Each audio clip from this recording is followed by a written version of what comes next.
Malam itu, sebuah ambulans melaju pelan di jalan desa yang gelap, membawa jenazah seorang laki-laki tua yang dinyatakan meninggal di rumahnya. Tapi 15 menit setelah perjalanan dimulai, sopir mendengar suara ketukan dari dalam peti. Awalnya ia mengira itu tikus, lalu terdengar orang mengerang, dan disitulah mimpi buruk mereka dimulai. Ambulans milik Puskesmas Lembang mendapat panggilan sekitar pukul 23:45. Jenazah seorang pria bernama Pak Dirga, usia 71 tahun, harus diantar ke rumah anaknya di desa lain untuk dimakamkan esok pagi. Menurut keluarga, Pak Dirga meninggal mendadak setelah sesak napas. Rumah duka terasa penuh orang, tapi sunyi. Tidak ada yang menangis keras, hanya isak pelan dan bisikan doa. Dua petugas ambulans malam itu adalah Raffi, sopir yang sudah 7 tahun bertugas, Alan perawat jaga malam. Ketika mereka hendak mengangkat peti, salah satu keluarga berbisik, "Pak, tolong cepat bawa, jangan terlalu lama di rumah. Dari tadi suasananya aneh." Alan sempat merasa hawa ruang tamu lebih dingin dari biasanya. Tapi karena terburu-buru, mereka tidak berpikir macam-macam. Ambulans mulai melaju melewati jalan kampung yang sepi. Lampu-lampu rumah sudah padam, hanya angin yang terdengar. Alan duduk di bangku belakang, menghadap peti jenazah. Raffi menyetir sambil memutar radio komunikasi. 5 menit berjalan. Alan merasa ada sesuatu yang berubah. Hawa dalam ambulans tiba-tiba hangat.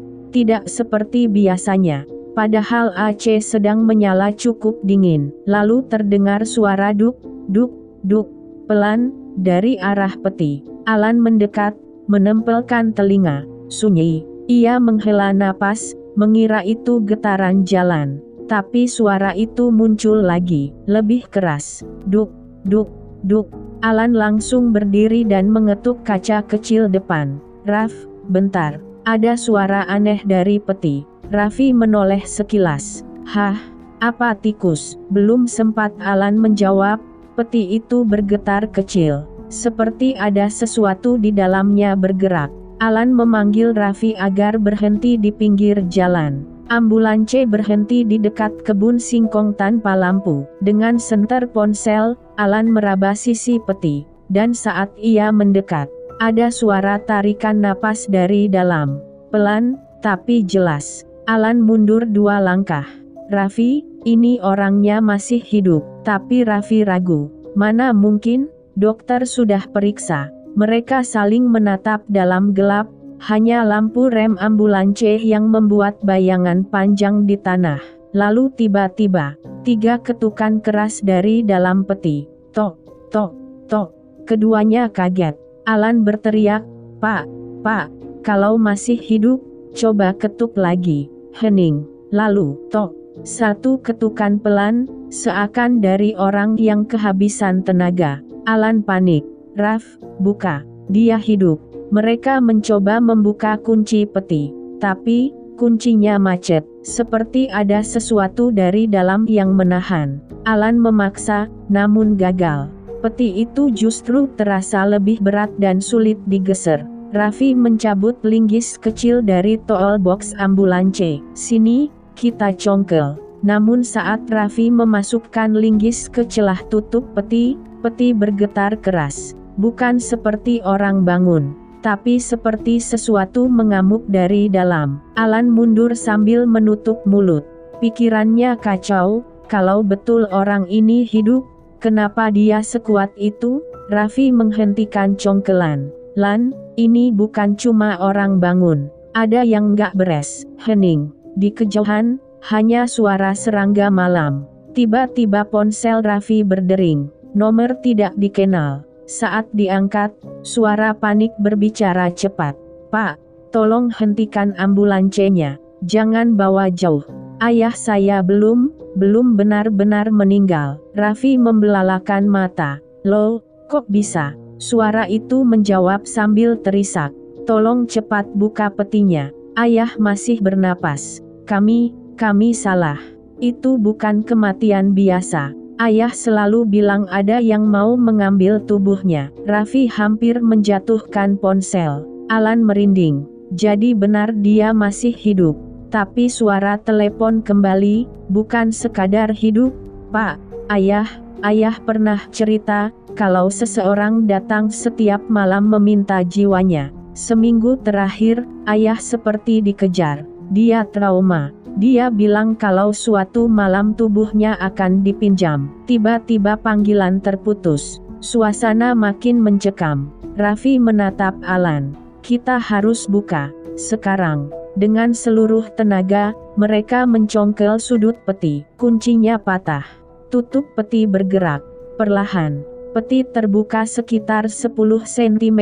Alan menyalakan senter, mengintip ke dalam. Dan ia langsung menjatuhkan senter saking kagetnya. Raffi, apa? Ada apa? Alan gemetar. Aku lihat, matanya kebuka. Tapi, bukan mata orang hidup. Raffi mengambil senter. Mereka membuka peti sedikit lebih besar. Di dalamnya, Pak Dirga memang membuka mata. Tapi matanya hitam penuh. Tidak ada putihnya. Menghitam dari sudut ke sudut.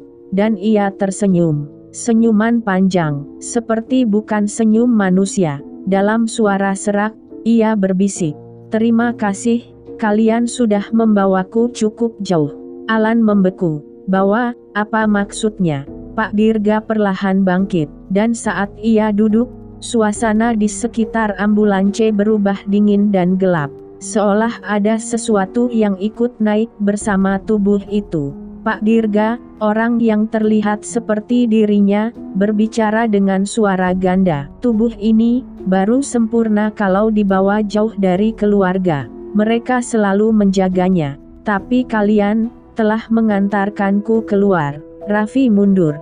Pak, Bapak siapa? Senyuman itu makin lebar. Yang harusnya mengambil tubuh ini sejak lama. Alan mencoba berdoa, tapi suara itu menggelegar. Terlambat. Lampu ambulans padam. Hanya lampu ponsel yang berkedip.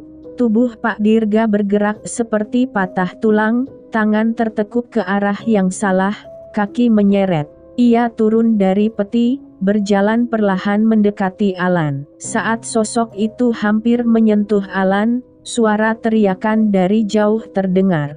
Pak Dirga, lepaskan tubuh itu. Dua orang tua, keluarga, berlari membawa lentera dan tasbih. Sosok itu berhenti, menggeram. Ibu tua itu memuji, kami tahu kau akan memakai tubuhnya malam ini. Kembalikan, dia belum waktunya mati. Kemudian mereka membaca doa terus-menerus. Tubuh Pak Dirga bergetar keras. Teriakannya menggema. Akhirnya, tubuh itu roboh.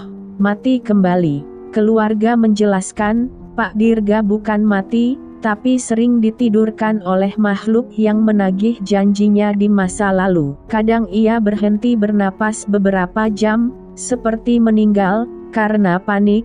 Keluarga mengira ia benar-benar meninggal dan memanggil ambulans. Makhluk itu menunggu kesempatan agar tubuh dibawa jauh, supaya keluarga tidak bisa memanggilnya kembali. Dan benar, ambulans membawa tubuh itu keluar dari area perlindungan mereka. Raffi dan Alan hanya bisa duduk lemas mendengar penjelasan itu. Pagi hari, Pak Dirga kembali sadar. Matanya sudah normal. Ia bingung kenapa berada di ambulans. Ia berkata pelan, "Terima kasih kalian menolongku. Tapi, lain kali, kalau aku tampak mati, jangan bawa aku jauh-jauh."